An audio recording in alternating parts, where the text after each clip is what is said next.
Tom was only 23 years old, but he already worked as a driver of a cesspool truck in the province.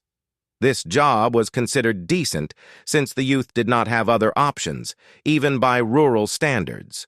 The young man earned little, but he did not complain, worked, and was grateful for the bread he got. There were no prospects in this kind of job. Career growth was not expected, but at least Tom was not loafing around the streets with friends, earning an honest living instead. The guy had nowhere else to go anyway. As a child, Tom got into an accident after which his father died and the 7-year-old boy survived but was maimed, his leg mangled by the mashed bodywork. For life, he was left lame. Tom barely remembered the terrible event of that day, and it was as if his memory was cut off, but the lameness remained and constantly reminded him of his father. After the head of the family died, life became very hard for Tom's mother. They were barely surviving. The sick pensioner mother and the disabled son required a lot of money, while the woman worked 3 jobs to be able to feed the family. She worked as a cleaner day and night, hauling heavy buckets. Many years of hard work in hazardous conditions took its toll, and in her old age, the woman ruined her health and started suffering from radiculitis. Her arms and legs went numb, but she never despaired, worked until the very end. Tom clearly remembered his school years. He was constantly bullied at school, because of which the boy did not even want to attend classes. The boys in his class were always dissatisfied. His classmates laughed at his lameness, chased him on purpose so that he could not run away, hit him with briefcases, and took away his textbooks and notebooks. The girls always wrinkled their noses when they saw his shabby clothes. Tom deliberately wrote in every line of his notebook to save paper, but faced ridicule again. Tom, the cleaner's son, constantly got scolded by teachers. He was humiliated in front of the whole class if he did not put money in the fund, and regularly his mother was called to school to be held accountable for not fulfilling parental responsibilities. The teachers simply could not imagine that the woman could not afford to buy her child an extra notebook, when that was the stark reality. However, the bullying at school was not easy to forget. Tom developed many complexes because of the offenders at school. After finishing school, the guy became withdrawn and stopped communicating with people. He tried to enter university but could only get a paid spot. There was no money, so Tom gave up on his dream of becoming an engineer. The guy was drafted into the army but did not pass the health examination. Another failure, although Tom dreamed of serving, fulfilling his duty to the motherland. Tom's neighbor, Uncle Mike, played a big role in his life. The man always gave the guy advice, talked to him about various mundane things, and helped him with odd jobs. He advised Tom to go to driving school. "Who will hire you without education, you fool? With a license, at least you'll become a driver. Mom has no money for driving school for you, so take some from me and pay it back when you start earning. We should help each other." Tom took his neighbor's advice and went to driving school to get his license. It gave the young man more job opportunities. At first, no one wanted to hire him without experience. The only option for Tom was a job with the cesspool truck, pumping out sewage. Of course, it was not his dream job, but at least experience did not matter much here. The future boss looked at the applicant through his glasses and hissed, "What do I need your experience for? It's not Formula 1. You'll learn how to take out the crap." And so, they settled it. Tom became a cesspool emptier and started getting his modest salary, which made him very happy. From the outset, the guy approached his work very responsibly and diligently. The prestige was low, but what choice did he have? Tom was often shunned by young women when he dragged vacuum pumps around in his work clothes, but he was not upset. He understood that his work was useful and there was no shameful labor. Tom had a kind heart. He could never pass by old women, always helped them, and bought the last sprig of parsley so that the grandmas could go home faster into warmth. Once on his way to work, he picked up a little stray puppy. The poor thing ran out on the road and stood there terrified out of its wits. Tom jumped out on the road and took the baby into the cabin. For months he fed the doggy out of his own rations, gave him milk from his flask, stroked him, put him to bed in a box, tied him up, got attached to the dog, and could not leave him behind. Life became more fun with a companion. The villagers had already nicknamed him Kind-Hearted Tom, but he was not offended. He simply did as his heart commanded. His mother constantly scolded him for spending his last money on the old lady's parsley. "What are you going to do with that parsley? We've got plenty of it in our garden ourselves. Now try selling it." Tom silently took the blame. He did not know how to explain to his mother that he simply could not pass by the hapless old woman. "And where did this stray dog come from?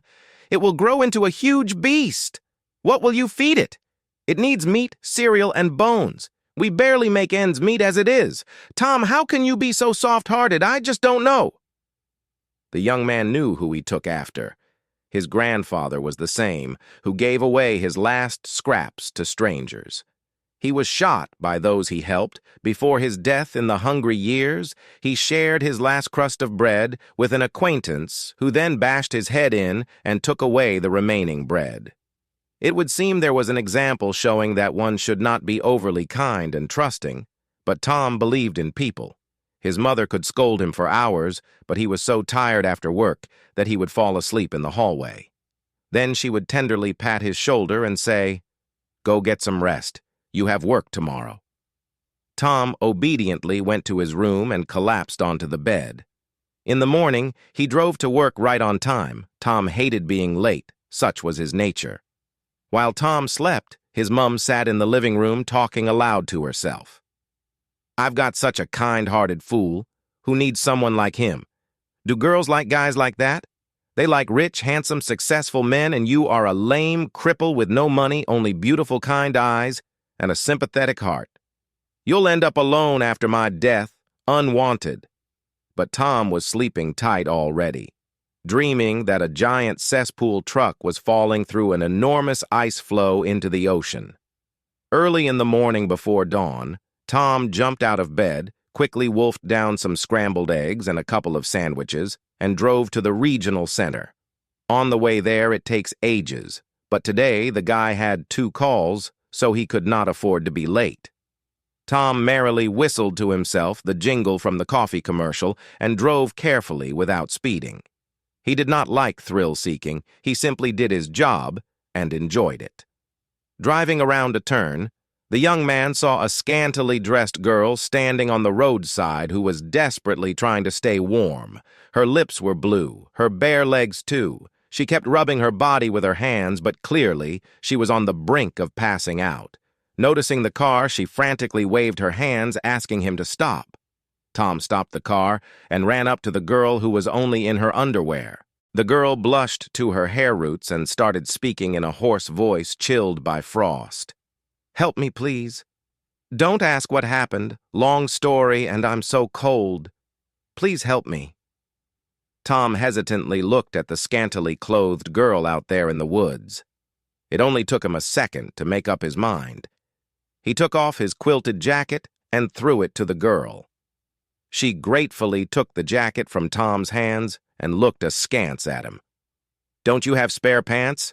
You have your work coveralls, but I just drown in them." Tom took out his overalls from the cab. The girl hastily grabbed them out of the driver's hands and frantically started dressing. Before the guy now stood a spitting image of Tom himself in oversized overalls a few sizes too big. Tom laughed and sat the girl in the car, turning on the heat to warm her up. For the first 5 minutes, they drove in silence. Then the young man started asking questions, but the girl preferred to keep silent or said, "Step on it. I'm tired of this snail's pace."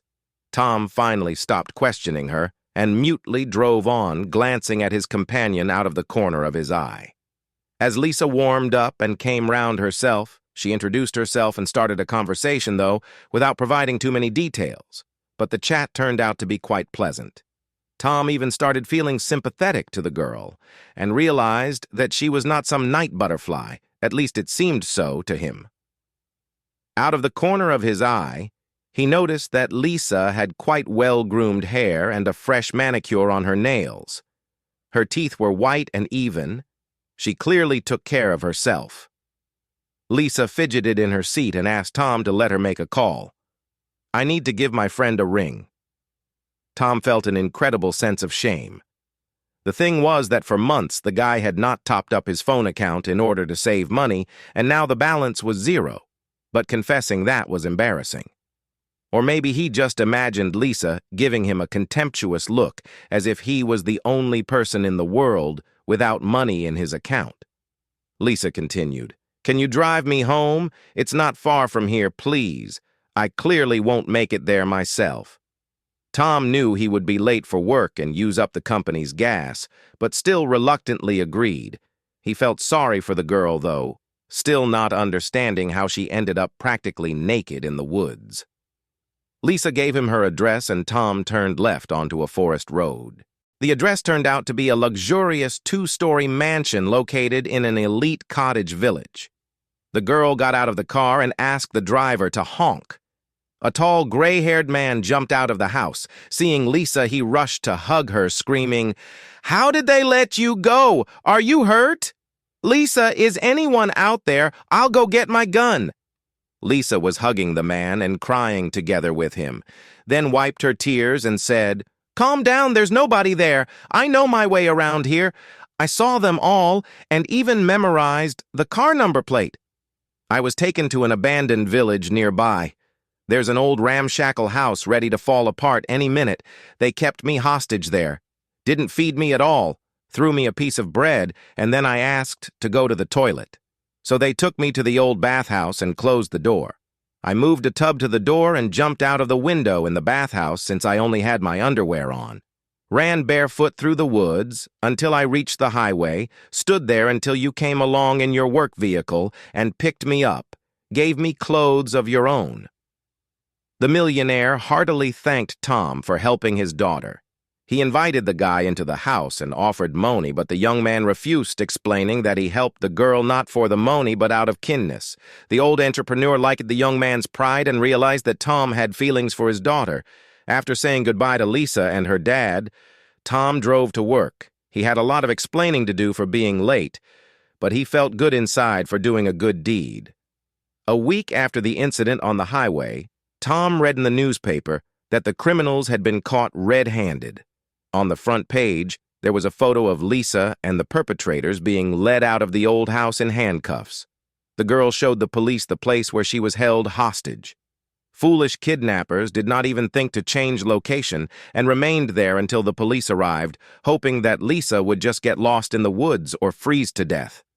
The headline said that an unknown young man saved the millionaire's daughter, but no name was given. Tom was very glad that Lisa did not give his name to the reporters, since he hated increased attention to his person.